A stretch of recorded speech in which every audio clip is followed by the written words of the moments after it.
In the last video, we talked about what a first pressing is and why it matters. We touched on the dead wax as the most important identification area on any record. Today, we are going deep on that specific skill, because being able to read and decode the dead wax is the difference between guessing and knowing. Most people who sell records at estate sales, thrift stores, and antique booths look at the cover and the label and stop there. The people who consistently find undervalued records, who know when to price high and when to walk away, read the dead wax. It takes about 30 seconds per record once you know what you are doing, and it will change how you work through a crate of records permanently. Let's get into it. The dead wax is the smooth, lacquered area between the final music groove and the center label on each side of a vinyl record. When a record is being manufactured, the grooves are cut into a lacquer disc by a lathe. The cutter stops before reaching the label area, leaving the smooth band we call the dead wax.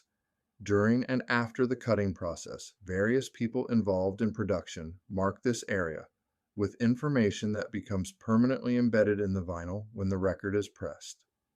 Understanding who marks what and why is the foundation of reading the dead wax effectively.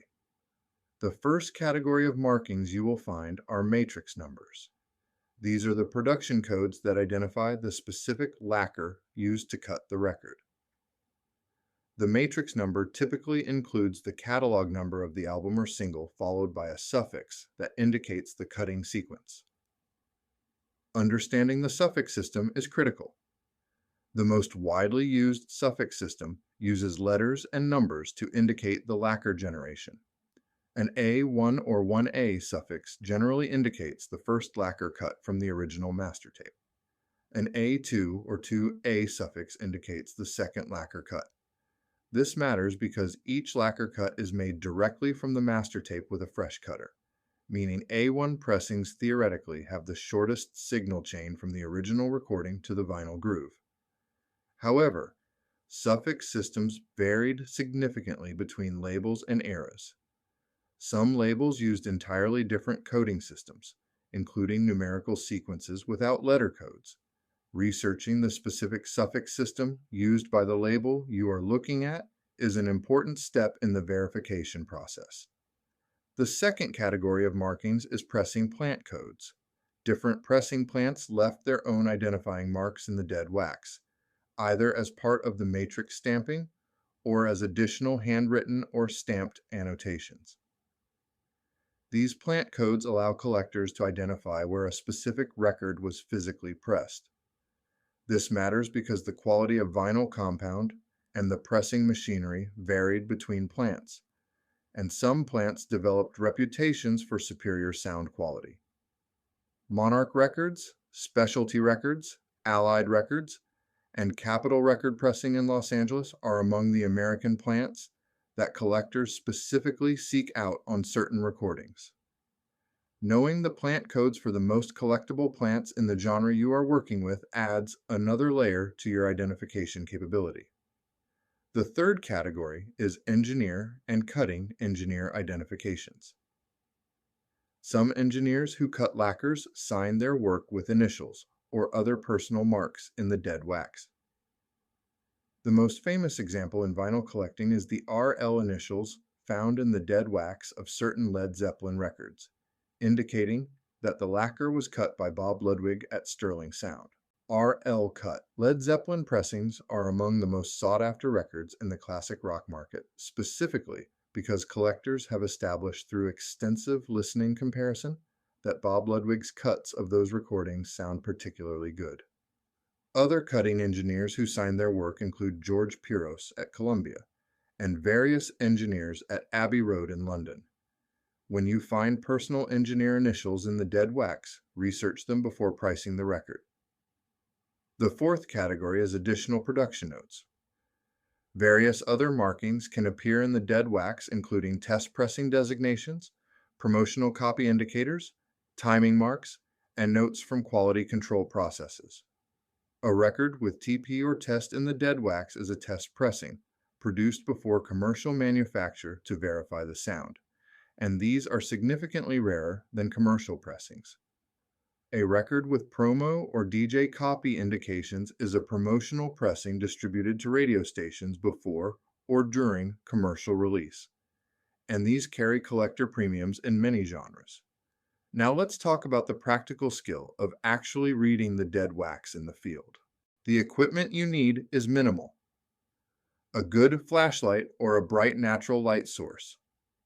If you want to go deeper, a small jeweler's loupe or magnifying glass will make handwritten markings easier to read. Experienced collectors can read most dead wax markings with the naked eye under good light, but a loupe helps with the smallest handwritten characters. The technique is to hold the record at an angle under the light source and slowly rotate it while looking at the dead wax.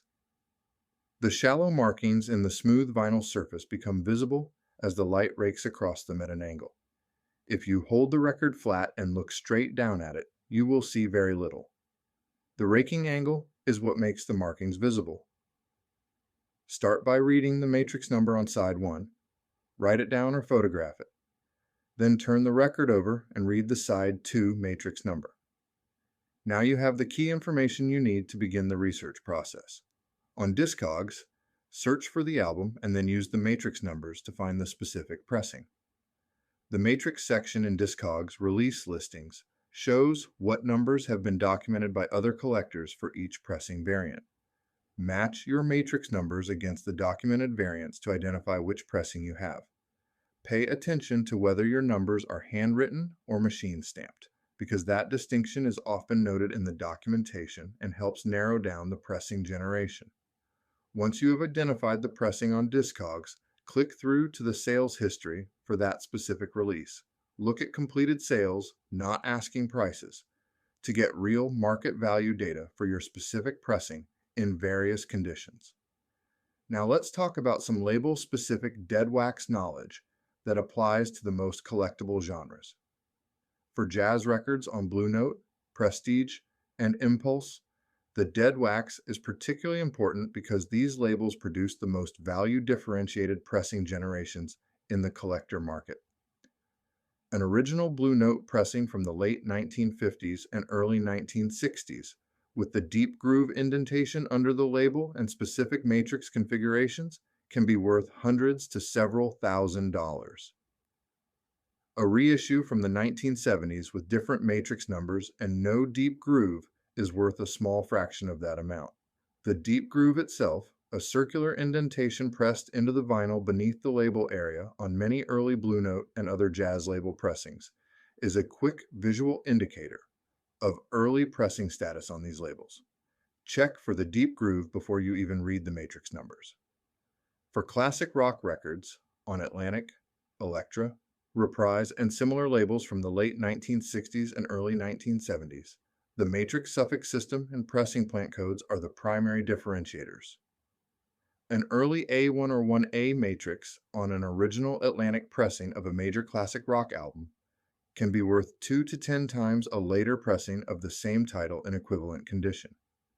For punk and new wave records from the late 1970s and early 1980s on independent labels like Factory, Rough Trade, Stiff, and early American independent labels, original pressings are often dramatically scarcer than major label releases from the same era because the initial pressing quantities were much smaller. Joy Division's Unknown Pleasures on the original Factory Records pressing can sell for $200 to $400 in excellent condition. A later pressing on a different label is worth a fraction of that. The matrix numbers and the original label design together confirm which pressing you have. For 1980s records specifically, which we will cover in more detail in the next video, the dead wax knowledge applies in a different way because the most valuable 1980s pressings tend to be specific variant pressings rather than first pressings of massively produced albums. Original pressings of albums that were quickly withdrawn, alternate cover variants, and original pressings of debut albums by artists who became significantly more famous are the categories where the dead wax research pays off most in the 1980s context. Condition of the dead wax itself is also something to assess. The smooth vinyl of the dead wax can accumulate fine surface scratches and marks from handling, and these do not affect playback. But deep scratches or pressing defects in the dead wax that extend into the groove music area near the edge of the record are a concern worth noting. Now you know what the dead wax contains, how to read it physically, how to decode the matrix suffix systems that indicate pressing generation, what pressing plant codes and engineer signatures mean, and how to use Discogs to convert those readings into confirmed identifications and real market values. The 30 seconds it takes to read the dead wax on a potentially significant record is the highest return on time of any skill in the vinyl sourcing world. Next week, we are applying all of this knowledge to a specific decade, the 1980s, and covering which albums from that era have significant original pressing values and how to identify them quickly in a crate of records. Come back for that one.